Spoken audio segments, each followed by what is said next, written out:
sabi po natin, kinikilala po natin yung nasaktan nilang damdamin. At gusto kong ipaliwanag kung saan maaaring nanggaling yung sama ng loob nila. Dahil never po ako nanisi ng guro. Maliwanag po yung sinabi natin kahapon. So sa mga nagdaramdam, ito po ang maliwanag na, ito po ang aking ipinaliwanag sa inyo para po maibsan yung inyong sama ng loob kung meron man po. Kasi dapat ilagay lang po natin sa tamang konteksto yung nangyari. So no apologies, Yusek. Ivan, hindi tayo pwede rito magkaroon ng,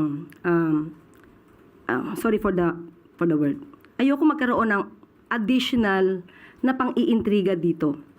Dahil, muli, gusto kong linawin, naiintindihan ko po kung saan nanggagaling yung mga guro, at wala po tayong sinabi na sila ang dapat sisihin.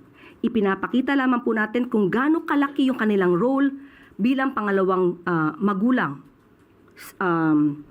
sa ating mga kabataan. So ngayon, ipinakita ko kung bakit yun yung nasabi natin dahil totoo naman na mayroong mga guro na hindi nagsilbing maganda or modelo sa ating mga kabataan. Kaya hinihimo ko po ang ating mga kagalang-galang na guro na magtulong-tulungan po tayo kung meron din po kayo nakikita mga ganitong klase mga nangyayari sa kapwa nyo guro.